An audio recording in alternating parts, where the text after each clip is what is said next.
Hi friends, ఈ వీడియోలో మనము గ్రో బ్యాలెన్స్లో డబ్బులు ఎలా యాడ్ చేసుకోవాలో అనేది తెలుసుకుందాము. సో ముందుగా మనం గ్రో అప్లికేషన్ ఓపెన్ చేస్తే ఈ విధమైన ఇంటర్ఫేస్ వస్తుంది. ఇందులో మనం స్టాక్స్లో ఇన్వెస్ట్ చేయాలంటే కనుక ఫస్ట్గా మనం అయితే గ్రో బ్యాలెన్స్లో డబ్బులు యాడ్ చేసుకోవాల్సి ఉంటుంది. ఉదాహరణకి చూడండి, ఇప్పుడు టాటా స్టీల్లో ఇన్వెస్ట్ చేయాలనుకుంటే కనుక నేను అది సెలెక్ట్ చేశాను, బై అన్నాను. బై అంటే ఇక్కడ మనం క్వాంటిటీ మెన్షన్ చేస్తాము. సో ఉదాహరణకి 10 షేర్స్ అని పెట్టాను. సో ఇక్కడ చూస్తే కనుక available amount is not enough, ఎందుకంటే ఇక్కడ బ్యాలెన్స్ అనేది 0 ఉంది. అంటే నా గ్రోలో బ్యాలెన్స్ అనేది 0 రూపీస్ ఉంది కాబట్టి నేను ఇక్కడ నుంచి అయితే ఇన్వెస్ట్మెంట్స్ ఏవి నేను చేయలేను. సో ముందుగా మనం గ్రో బ్యాలెన్స్లో డబ్బులు యాడ్ చేసుకోవాల్సి ఉంటుంది. సో అది ఎలా యాడ్ చేసుకోవాలో ఇప్పుడు చూద్దాము. మళ్ళీ బ్యాక్కి వెళ్తే కనుక ఈ హోమ్ పేజ్లో ఇక్కడ మనకి పైన ప్రొఫైల్ పిక్చర్ కనిపిస్తుంది. సో దాని మీద ట్యాప్ చేయాలి. ఇక్కడ చూసుకుంటే కనుక యాడ్ మనీ అనే ఆప్షన్ వచ్చింది, అలాగే 0 రూపీస్ అని ఇక్కడ కనిపిస్తుంది.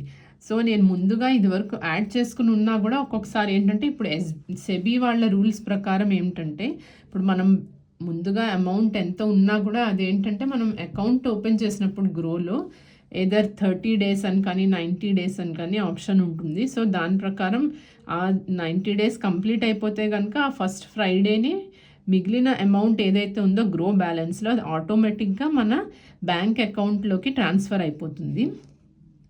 అంచేది మళ్ళీ మనకి ఇక్కడ బ్యాలెన్స్ అనేది 0 అవుతుంది. మనం ఏమి ట్రాన్స్ఫర్ చేయకపోయినా కూడా ఆటోమేటిక్గా ఏదర్ 30 డేస్ కానీ 90 డేస్లో కానీ అమౌంట్ అనేది ట్రాన్స్ఫర్ అయిపోతుంది ఆటోమేటిక్గా. రిమైనింగ్ అమౌంట్ ఏదైతే అన్యూజ్డ్ అమౌంట్ ఈ గ్రో బ్యాలెన్స్లో ఉందో అది ట్రాన్స్ఫర్ అవుతుంది.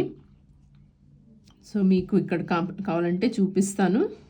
సో పేమెంట్స్లోకి వెళ్తే కనుక ఇక్కడ మీకు grow balance what is refund to bank అంటే చూసారు, ఇక్కడ as per SEBI guide lines funds kept in grow balance will be refunded to your bank account on the first Friday of every month. So ప్రతి month యొక్క first ఫ్రైడేని మీ Groww బ్యాలెన్స్లో unused amount ఏదైతే ఉందో అది మీ bank అకౌంట్కి, ఏ bank account నుంచి మీరు grow బ్యాలెన్స్లో డబ్బులు transfer చేశారో ఆ బ్యాంక్ అకౌంట్లోకి మీ అన్యూజ్డ్ మనీ అది ట్రాన్స్ఫర్ అయిపోతుంది, రీఫండ్ అందులోకి వెళ్తుంది. Or every quarter either 30 days కానీ 90 డేస్ కానీ మనం ఏదైతే chosen by you while creating a grow account మీరు క్రియేట్ చేసినప్పుడు మీరు 30 డేస్ సెలెక్ట్ చేశారా 90 డేస్ సెలెక్ట్ చేశారో దాన్ని బట్టి మీ అకౌంట్లోకి అన్యూజ్డ్ బ్యాలెన్స్ అనేది ట్రాన్స్ఫర్ అవుతుంది. అదర్వైజ్ ఇంకో సినారియో కూడా ఏంటంటే in case of inactivity in your account for 30 days, కంటిన్యూస్గా 30 రోజులు మీరు కనుక మీ గ్రో అకౌంట్ ఓపెన్ చేయకుండా మీరేమి ఇన్వెస్ట్మెంట్స్ ఏమీ చేయలేదనుకోండి 30 డేస్ కంటిన్యూస్గా, అప్పుడు కూడా మీ అమౌంట్ ఏదైతే గ్రో బ్యాలెన్స్లో ఉందో అది ఆటోమేటిక్గా మీ బ్యాంక్ అకౌంట్కి ట్రాన్స్ఫర్ అవుతుంది.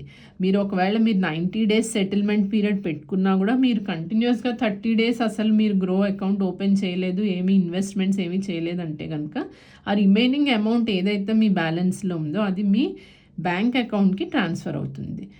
సో ఇప్పుడు ముందుగా మనము ఈ బ్యాలెన్స్ అనేది ఎలా యాడ్ చేసుకోవాలో, అందుకని ఏంటంటే ఎప్పటికప్పుడు ఒక 30 డేస్లో కానీ 90 డేస్లోనే కానీ మీరు చూసుకుంటే కనుక మీకు ఇక్కడ 0 రూపీస్ అయిపోతూ ఉంటుంది. మీరు ఇదివరకు యాడ్ చేసి ఉంచినా కూడా అది మళ్ళీ 0 అవుతుంది, ఎందుకంటే మీ అకౌంట్లోకి అది ట్రాన్స్ఫర్ అయిపోతుంది. సో మళ్ళీ ఇక్కడ మనం యాడ్ మనీ అని చెప్పి యాడ్ చేసుకోవాలి. మెయిన్గా మనం జీటీటీ ఆర్డర్స్ ఏమన్నా పెట్టుకుంటే కూడా మీరు అబ్జర్వ్ చేసుకుంటూ ఉండాలి. సో మీ అకౌంట్ బ్యాలెన్స్ నిల్ లేదు కదా అనేసి. సో ఇక్కడ మళ్ళీ యాడ్ మనీ అని చెప్దాము. ఈ యాడ్ మనీలో కూడా మనం 3 టైప్స్ ఆఫ్ ట్రాన్సాక్షన్స్ చేయొచ్చు మనీ యాడ్ చేసుకోవాలంటే, అవేమిటో కూడా ఇప్పుడు చూద్దాము. సో ఇక్కడ యాడ్ మనీ అనగానే మీరు ఒకవేళ 2-3 బ్యాంక్ అకౌంట్స్ యాడ్ చేసుకున్నా కూడా మీకు ఇక్కడ ఒకటే కనిపిస్తుంది. దానికి రీజన్ ఏమిటంటే మీరు జస్ట్ ఇక్కడ ఒక అమౌంట్ ఏదో ఒకటి ఎంటర్ చేసిన తర్వాత మీకు ఇక్కడ యారో మార్క్ వస్తుంది. అప్పుడైతే మీరు ఏ అకౌంట్లోంచి కావాలో ఆ అకౌంట్లోంచి మీరైతే డబ్బులు ఈ గ్రో బ్యాలెన్స్లోకి యాడ్ చేయొచ్చు. సో ముందుగా 10 రూపీస్ వేస్తే కనుక amount should be greater than or equal to 100. So minimum 100 rupees అనేది మీరైతే గ్రో బ్యాలెన్స్లో యాడ్ చేయాలి. సో ఇక్కడ 100 ఎంటర్ చేయగానే చూసారు కదా యారో మార్క్ వచ్చింది. సో ఇప్పుడు మీరు ఏదర్ ఈ బ్యాంక్ అకౌంట్ నుంచే మీరైతే వేయచ్చు, లేదా మరొకటి సెలెక్ట్ చేయాలంటే కూడా యారో మార్క్ సెలెక్ట్ చేస్తే కనుక ఇక్కడ మీకు ఆప్షన్స్ అనేవి వస్తాయి. సో జీపే ద్వారా మీరు ఏదైతే బ్యాంక్ అకౌంట్ సెటప్ చేసుకున్నారో ప్రైమరీ అకౌంట్, అది మీరు ఏదైనా జీపే ద్వారా పే చేయొచ్చు, లేదా డైరెక్ట్గా బ్యాంక్ అకౌంట్ నుంచి కూడా ట్రాన్స్ఫర్ చేయొచ్చు, లేదా ఇక్కడ కింద మిగిలిన యాప్స్ కూడా ఉన్నాయి. సో అందులోంచి కూడా మీరైతే ట్రాన్స్ఫర్ చేయొచ్చు, లేదా బ్యాంక్ ట్రాన్స్ఫర్ అంటే ఎన్ఈఎఫ్టీ ఐఎంపిఎస్ ద్వారా కూడా మీరైతే అమౌంట్ అనేది మీ బ్యాంక్ అకౌంట్ నుంచి గ్రోలోకి ట్రాన్స్ఫర్ చేయొచ్చు. అలాగే నెట్ బ్యాంకింగ్ ద్వారా కూడా మీరు మీ అకౌంట్స్ నుంచి గ్రోలోకి అమౌంట్ ట్రాన్స్ఫర్ చేయొచ్చు. సో ముందుగా ఈ జీపే ఆప్షన్ ద్వారా ట్రాన్స్ఫర్ ఎలా చేయాలో చూద్దాం. సో ఇక్కడ యాడ్ ₹100 అని క్లిక్ చేస్తాను. So please pay from Punjab national bank అనేసి ఏ బ్యాంక్ అయితే మీరు సెలెక్ట్ చేశారో అది ఇక్కడ కనిపిస్తుంది. సో ఇక్కడ మీరు కావాలంటే అకౌంట్ చేంజ్ చేసుకోవాలన్నా కూడా మీకు ఇక్కడ ఆప్షన్ వస్తుంది. ఇక్కడ నుంచి మీరు సెలెక్ట్ చేయొచ్చు. సో ఇక్కడ పే 100 అని చెప్పాలి. కానీ మీకు మీ 6 డిజిట్ యూపీఐ పిన్ అయితే ఇక్కడ మీరు ఎంటర్ చేయవలసి ఉంటుంది. ఎంటర్ చేసి టిక్ మార్క్ మీద క్లిక్ చేస్తే కనుక ఇక్కడ మీకు మీ పేమెంట్ అనేది సక్సెస్ఫుల్ అవుతుంది అండ్ మీ గ్రో బ్యాలెన్స్లో మీ అమౌంట్ అనేది మీకు కనిపిస్తుంది. So payment successful. అలాగే ఫ్రమ్ పిఎన్బి ఆర్ మీరు ఏ బ్యాంక్ సెలెక్ట్ చేసుకుంటే అది టు గ్రో బ్యాలెన్స్. సో ఇప్పుడు అప్డేటెడ్ అకౌంట్ బ్యాలెన్స్ కూడా 100 అని కనిపిస్తుంది. ఇక్కడ డన్ అని చెప్తాము. మళ్ళీ ఇక్కడ మనం గ్రో బ్యాలెన్స్ చూసుకోవాలంటే కనుక ప్రొఫైల్ పిక్చర్ మీద ట్యాప్ చేస్తే ఇక్కడ మనకు ఆల్రెడీ ₹100 అని కనిపిస్తుంది. ఇప్పుడు జస్ట్ మనం యాడ్ చేసుకున్న ₹100 ఏదైతే ఉందో అది ఇమీడియట్గా ఇందులో యాడ్ అయిపోతుంది. సో మీరు ఎంతైనా అమౌంట్ మీరు వేసుకోవచ్చు, మినిమం ₹100 ఉండాలి. సో మళ్ళీ మరొక ఆప్షన్ ద్వారా ఎలా చేయాలో చూద్దాము. సో మళ్ళీ 100 ఎంటర్ చేస్తాను. చేసిన తర్వాత ఇక్కడ మనకి యారో మార్క్ వచ్చింది కదా, ఇందులోంచి మనం ఇప్పుడు నెక్స్ట్ ఆప్షన్ ఎన్ఈఎఫ్టీ ఐఎంపిఎస్ ద్వారా కూడా చేయొచ్చు. సో అది ఎలా చేయాలో ఇప్పుడు చూద్దాము. సో ఇక్కడ మీకు మళ్ళీ మీ బ్యాంక్ అకౌంట్స్ ఏవైతే మీ గ్రో యాప్లో మీరు సెలెక్ట్ చేసి ఉంచారో, లింక్ చేసి ఉంచారో అవి కనిపిస్తాయి. సో ఇందులోంచి ఏ అకౌంట్లోంచి మీరు డబ్బులు ట్రాన్స్ఫర్ చేయాలనుకుంటున్నారో గ్రోలోకి అది ఇక్కడ సెలెక్ట్ చేయవలసి ఉంటుంది. అలాగే మీరు ఫోన్పే నుంచి కూడా కావాలంటే మీరైతే ఫోన్పే యాప్ ద్వారా మీరు మీ గ్రో యాప్లో కూడా డబ్బులు అనేది వేసుకోవచ్చు. సో ఇక్కడ ఫోన్పే యాప్ సెలెక్ట్ చేస్తే కనుక ఇక్కడ మళ్ళీ యాడ్ ₹100 అని వస్తుంది. Select the same bank on UPI app. అంటే యూపీఐలో మీరు ఏ బ్యాంక్లో మీరు ఫోన్పే యాప్ ఇన్స్టాల్ చేసుకున్నారో, ఏ బ్యాంక్కి లింక్ చేసి అదే బ్యాంక్ని మీరు సెలెక్ట్ చేయవలసి ఉంటుంది.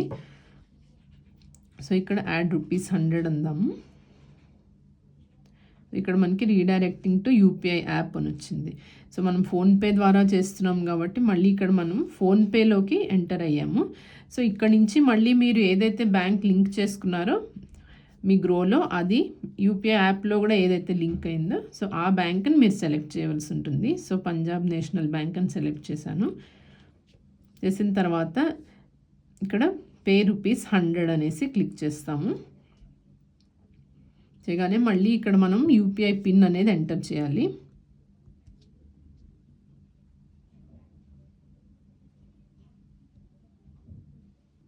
ఇక్కడ మళ్ళీ మనకి పేమెంట్ సక్సెస్ఫుల్ అని వచ్చింది. ఇక్కడ డన్ అనేసి క్లిక్ చేద్దాము. ఇప్పుడు ఇంటర్నెట్ బ్యాంకింగ్ ద్వారా ఎలా యాడ్ చేసుకోవచ్చో చూద్దాము. సో ముందుగా యాడ్ మనీ అని క్లిక్ చేద్దాం. చేసిన తర్వాత అమౌంట్ ఎంటర్ చేయాలి. ఎంటర్ చేసిన తర్వాత ఇక్కడ సెలెక్ట్ చేస్తాము. సెలెక్ట్ చేసి నెట్ బ్యాంకింగ్ ఆప్షన్లో మనము ఏ బ్యాంక్ నుంచి ట్రాన్స్ఫర్ చేయాలో అది సెలెక్ట్ చేద్దాము. సో నేనైతే state bank of India select చేశాను. తర్వాత ఇక్కడ యాడ్ అనేసి అమౌంట్ వస్తుంది కదా, దాని మీద క్లిక్ చేయాలి. చేసిన తర్వాత ఇక్కడ మీరు యూజర్ ఐడి అండ్ పాస్వర్డ్ అనేది ఎంటర్ చేయాలి. సో ఇప్పుడు మనం ఆన్లైన్ ఎస్బీఐ ఇంటర్నెట్ బ్యాంకింగ్ పేజ్కి వచ్చాము. సో ఇక్కడ మనం మన యూజర్ ఐడి అండ్ పాస్వర్డ్ ఎస్బీఐది ఏదైతే ఉందో అది మీ కన్సర్న్డ్ బ్యాంక్ ఏదైతే మీ యూజర్ ఐడి పాస్వర్డ్ ఉన్నాయో లాగిన్ పాస్వర్డ్ అవి ఇక్కడ ఎంటర్ చేసుకోవాలి.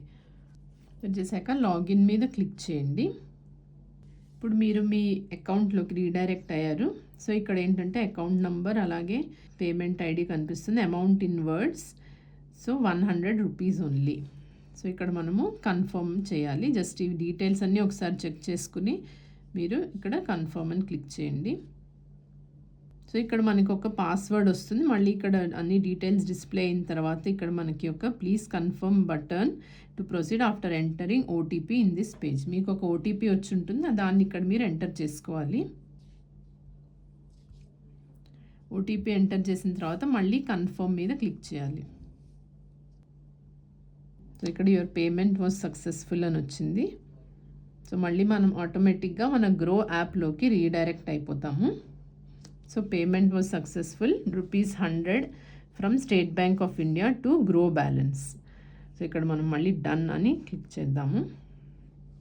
సో ఇప్పుడు మనము ఇక్కడ మళ్ళీ మన ప్రొఫైల్ పిక్చర్ మీద ట్యాప్ చేసి ఇక్కడ చూసుకుంటే కనుక మన బ్యాలెన్స్ ఇంక్రీజ్ అయింది. సో ఇక్కడ 400 అనేది. సో మళ్ళీ దాని మీద క్లిక్ చేసి చూద్దాము. చూస్తే కనుక ఇక్కడ మీకు ఆల్ ట్రాన్సాక్షన్స్ అని కనిపిస్తాయి. సో దాని మీద క్లిక్ చేస్తే కనుక ఇప్పుడు మీరు ఏ మోడ్ ఆఫ్ పేమెంట్స్ ద్వారా మీరు గ్రో బ్యాలెన్స్లో డబ్బులు యాడ్ చేశారో అది మీకు ఇక్కడ కనిపిస్తుంది. 11th April. సో ముందుగా మనమైతే యూపీఐ ద్వారా ఒక పంజాబ్ నేషనల్ బ్యాంక్ నుంచి నేను ఎంటర్ చేశాను. అది యూపీఐ ద్వారా చేశాము అది. సో ఇక్కడ డిపాజిట్ వయా యూపీఐ అని కనిపిస్తుంది. అలాగే ఆ నెక్స్ట్ది deposit via net banking. So ఇక్కడ చూస్తే కనుక మనం నెట్ బ్యాంకింగ్ ద్వారా డిపాజిట్ చేసాం కాబట్టి అది ఇక్కడ మనకి కనిపిస్తుంది. సో ఈ విధంగా మనము నెట్ బ్యాంకింగ్ ద్వారా కానీ యూపీఐ యాప్స్ ద్వారా కూడా మనమైతే గ్రో బ్యాలెన్స్లో డబ్బులు అనేవి యాడ్ చేసుకోవచ్చు. అలా ఎన్ఈఎఫ్టీ ఐఎంపిఎస్ ద్వారా కూడా చేసుకోవచ్చు. ఎన్ఈఎఫ్టీ ఐఎంపిఎస్లు అవి చేయాలంటే కనుక ఆ రోజు మీకు పబ్లిక్ హాలిడే, బ్యాంక్ హాలిడే లేకుండా ఉంటేనే ఆ రోజైతే మీకు అవుతుంది. సో ఇప్పుడు చూసారు కదా ఎలా సింపుల్గా మనమైతే అకౌంట్లో బ్యాలెన్స్ అనేది ఎలా యాడ్ చేసుకోవాలో. సో ఈ అకౌంట్ బ్యాలెన్స్ అనేది ఎప్పటికప్పుడు 3 monthsలో అలా జీరో అయినప్పుడు మళ్ళీ మనం యాడ్ చేసుకుంటూ ఉండాలి. ఇప్పుడు చూసారు కదా ఫ్రెండ్స్, ఎలాగ మనం అకౌంట్లో బ్యాలెన్స్ అనేది గ్రో అకౌంట్లో బ్యాలెన్స్ ఎలా యాడ్ చేసుకోవాలో. ఈ వీడియో కనుక మీకు యూస్ఫుల్గా అనిపిస్తే లైక్ చేయండి. అలాగే ఛానల్కి సబ్స్క్రైబ్ చేయలేదంటే కనుక సబ్స్క్రైబ్ చేసుకోండి. Thank you friends.